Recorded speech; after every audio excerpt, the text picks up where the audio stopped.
Have you ever felt that your kindness goes unnoticed, or even worse, is taken for granted? If so, you're not alone. In our world, genuine generosity often goes unnoticed or meets with indifference. We are brought up to put other people's needs before our own. We were told from childhood, share, help, give. And so, we grew up full of the desire to do good. But what if our responsiveness backfires? What if people start seeing us as an inexhaustible source of help and support? In the modern world, this is a harsh truth. Sometimes, the more we give, the less we get. And it's not just about time or money, it's also about our energy and peace of mind. Stoicism teaches us balance and self-preservation. But we often find ourselves overexerting ourselves. Today, we will discover the dark side of excessive generosity and understand how to find the golden mean. Together, we will explore the 10 dangerous consequences of excessive kindness and 4 principles of Stoicism that will help you find harmony. So if you've ever felt that your help isn't appreciated, this video is for you. First, excessive kindness can make you look weak. Stoicism teaches us inner strength and self-restraint. It teaches us to set boundaries and be disciplined. But here's the rub. If you always help everyone, you may give the wrong impression. There is a certain difficulty in balancing help and excessive kindness, which can lead to a wrong perception. Imagine the situation. You are always ready to help, but in the end, others see you as a person who can be blamed for the responsibilities. This is the Stoic truth.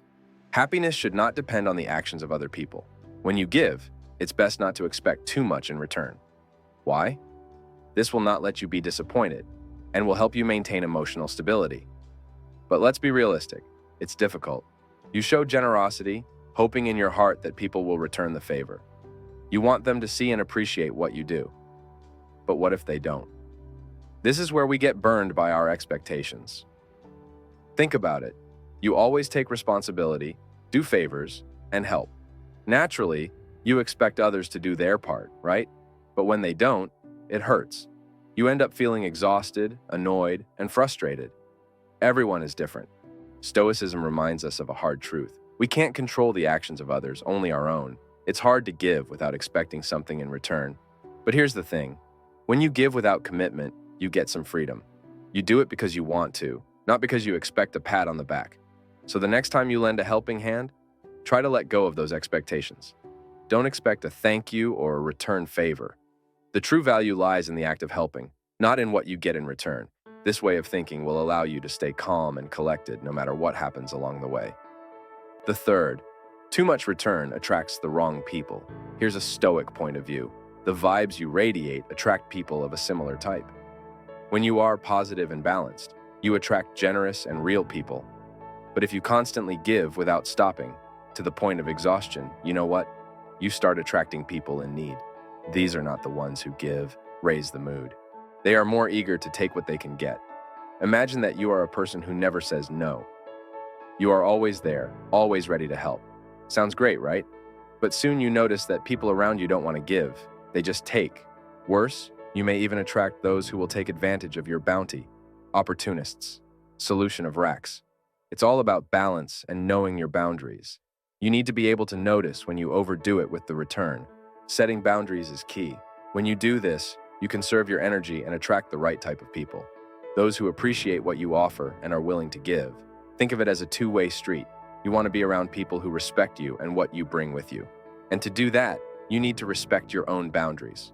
Give, but don't let it exhaust you. This way, you will build a relationship based on mutual respect and genuine connection, rather than just one-sided giving. This is the way of life. Balanced, respectful, and real. Fourth, losing yourself to the needs of others. Stoic wisdom tells us to live wisely and virtuously, which means knowing when to put yourself first. When you are constantly preoccupied with other people's problems, you may be avoiding your own internal struggles. Constantly serving others, you lose touch with yourself. Your own voice is lost in the noise of other people's demands. And then, when you finally have a quiet moment, all the fear and pain you've been running from returns. They teach us that taking care of our own needs is not selfishness, but necessity. It's about preserving our identity, setting boundaries, and exploring our own path. It's not just good for us, it's the key to an authentic life. So the next time you feel the urge to dig into someone else's problems, stop for a second. Face these heavy feelings head on. Be true to what you really need and want. Learn to say no when necessary. You'll find that by respecting your own boundaries, you'll be in a much better position to help others in a healthy and balanced way. Fifth, the constant gift trap. Stoic philosophy values moderation, especially when it comes to giving. It's like navigating a ship in a sea of endless demands. When you give too much and too often, people start to expect it. They get used to the fact that you always take a step forward. This may seem nice at first, but it's a slippery slope. Here's the thing. People naturally gravitate towards what's easy. If you always take responsibility and solve problems, you are essentially allowing others to stay in their comfort zone. They don't feel the need to step up or face challenges because they know you can handle it. But it affects not only them, but also you. You end up taking on a load that doesn't belong to you, and this can drain your energy and emotional state. Stoicism teaches us to find a balance. Give, but not so much that you lose yourself in the process. When you start setting boundaries and slowing down a bit, something interesting happens. People are starting to realize that they can't always rely on you. They start taking responsibility for their own things, which is good for them and for you. Seneca's powerful quote captures this idea perfectly. Real generosity is about giving what you need, not just what you're asked for. This quote reminds us that sometimes the greatest gift we can give is, this is not to fulfill any request, but to enable others to fulfill their own needs. It is in this balance that we find the essence of true generosity, a bounty that enriches all participants without draining anyone. By practicing balanced generosity, you keep control of your life and don't get caught up in the cycle of constant giving. Remember that you don't just have to be generous, you have to be generous wisely. This is how you help others without losing yourself, and this is the real art of giving back. 6. Excessive kindness can create suspicion. Stoicism teaches us to live up to our values, regardless of the opinions of others. The goal is to follow your own principles, creating a sincere and sustainable reputation. However, in a world where true kindness is rare, excessive kindness can ironically cause confusion. People may start to question your motives. They will ask themselves, why is this person so generous? What is it for them? It's not that you've necessarily stumbled across a group of cynical people. Often it's just a realistic reaction. People are used to seeing kindness with subtext. Therefore, when someone appears who is eager to give everything and help, it may seem suspicious. In many cases, they encountered people who seemed kind but had hidden self-serving goals. This experience makes them wary and even skeptical of genuine acts of kindness. That doesn't mean you should moderate your generosity. Rather, it's about finding a balance. Be kind, but also transparent. Let your actions speak for your integrity. Remember, this isn't about seeking approval. It's about being true to your values. Over time, consistent and balanced kindness can break down the walls of suspicion, showing the sincerity of your intentions. It is this authenticity that Stoicism stands for, a virtue that stands the test of time and skepticism. 7th, risk of becoming addicted. Stoicism warns us about the dangers of losing balance in life, especially when it comes to giving. It's all about moderation and self-control. When you give too much, when you are always the one that others rely on, it can lead to severe consequences. You can start looking for ways to deal with stress and emotional exhaustion. This is where the risk of addiction creeps in. You may find yourself overeating, drinking excessively, or perhaps playing too much. Anything to fill the void created by constant feedback. They encourage us to listen to our loved ones. If a friend or family member expresses concern about your habits, you should pay attention. We often fall into denial when faced with the possibility of addiction. It's easier to dismiss their concerns than it is to acknowledge the problem. But these remarks usually come from a place of care and love. Accepting such feedback is a step towards introspection and growth. It's important to remember that those who care about us don't try to criticize or judge us. They care about our well-being. Taking their concerns seriously is a way of respecting yourself and your path to a balanced life. This is the practice of Stoicism in real life, using moderation and self-control to avoid harmful behaviors that can harm our health and happiness. After all, recognizing and addressing these risks is a sign of strength. This indicates a commitment to one's own well-being and a desire to live in accordance with the Stoic principles of balance and introspection. Eighth, overcoming problems associated with unbalanced relationships. Imagine that you are the person that everyone relies on when they find themselves in a difficult situation. It's nice to feel needed, right?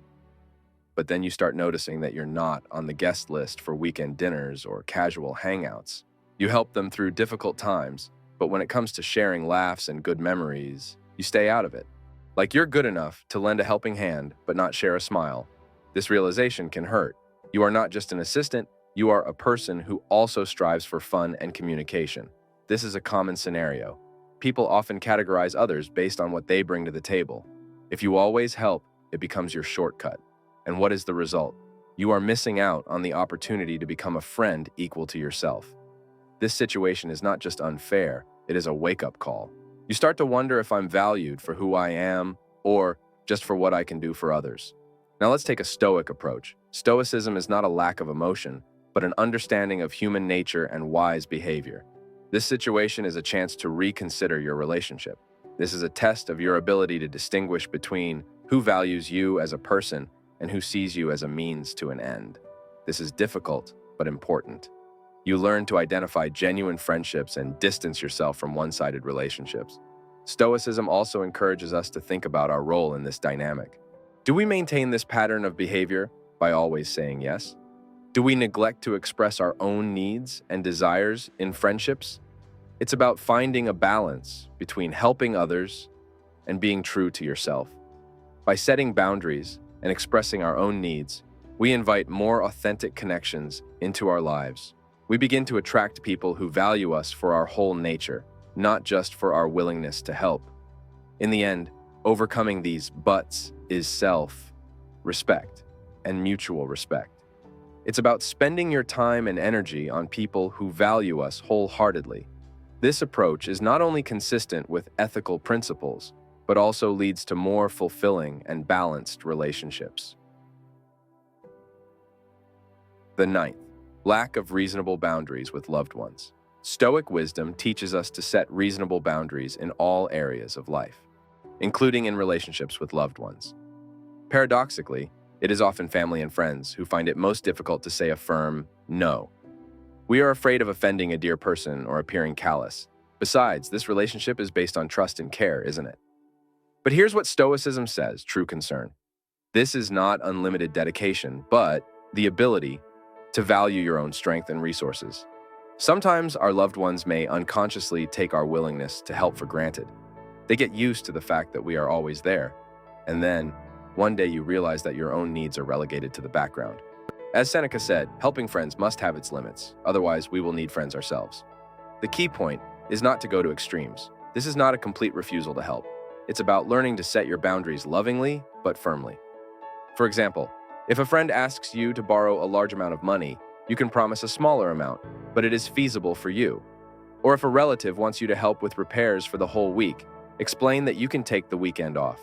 The main thing is to convey your position calmly and with respect. No need to feel guilty or ashamed. After all, isn't it better to help a little less, but from the heart, rather than out of a sense of duty and resentment? As Marcus Aurelius said, it is better to refuse when you can give than to give, and then regret and hate. Practice this skill gradually. Start by rejecting small things or non-urgent requests. Over time, you will feel more confident to set boundaries in serious matters.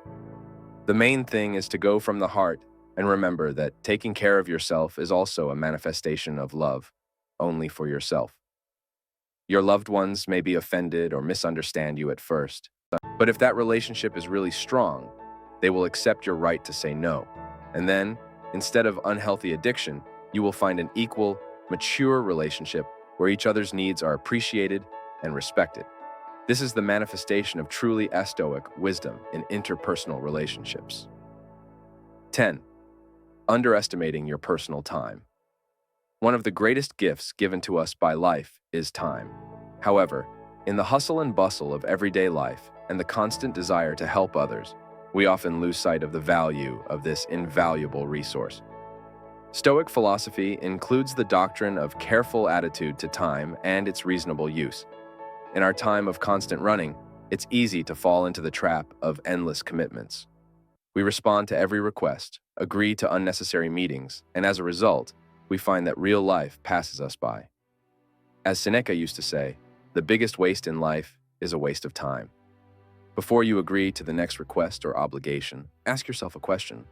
Is it worth my time and attention? Learn to value your hours and minutes as much as you value money. The time spent cannot be refunded. Give up minor tasks in favor of what really matters in your life. Life is short, and no one knows how much time is allotted to us. So appreciate every day and hour. Fill them with deep meaning. Do not waste them on trifles. Then you can say together with Seneca, I haven't lost a single day. This is a truly Stoic approach to time as the greatest gift of life. Now let's take a look at the methods that prevent others from taking advantage of you. Strategy 1. Mastering the art of saying no for a balanced life. In Stoic philosophy, time and energy are considered among the most valuable resources. They advocate a conscious and balanced allocation of these resources. This is where the power of no comes into play.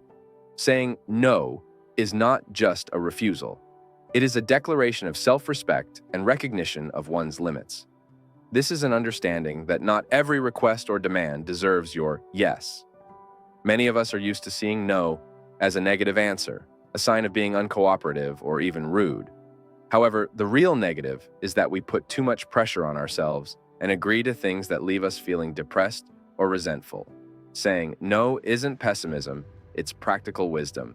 It's protecting your well-being and focusing your efforts where they matter most. Start by practicing saying no in situations that don't require much effort. Stand in front of the mirror and practice saying no firmly and politely at the same time. Understand that every time you say no, you're not just refusing a request. You're making a choice about how to spend your life. You stand up for your priorities, your time, and your energy. This is not selfishness. This is self-preservation. Remember that the ability to say no is a skill that needs to be developed. It may seem uncomfortable at first, but with practice, it will become a powerful tool for maintaining balance in your life. By mastering the art of saying no, you regain your freedom and protect yourself from being overworked or exploited. This is a fundamental step toward a life that aligns with your values and priorities, according to Stoic teaching. The second strategy is to tune in to your emotions. In Stoicism, introspection is the cornerstone. It's about understanding your emotions and reactions, which is crucial for maintaining a balanced life. This strategy consists of listening to your feelings, which tell you whether you are giving too much. The stances did not suppress emotions, but rather encouraged a deep understanding of them. Start by observing how you feel when you help others. Ideally, generosity should bring a sense of satisfaction and joy. This feeling is akin to walking on clouds, the lightness that comes with sincere altruism. But if you feel exhausted, resentful, or exploited while helping, it's a clear signal that something is wrong. These feelings are your inner compass. They tell you when it's time to redefine your boundaries. If you constantly experience negative emotions after helping someone, this is a sign that the act of giving is costing you more than it should. To implement this strategy, create moments of reflection after you've helped someone. Ask yourself, how do I feel right now? Am I energized or exhausted? Do I feel appreciated or used? This introspection is not associated with feelings of guilt or self-condemnation. This is an honest self-assessment. Acknowledging and respecting your feelings is not selfishness. This is a form of self-care.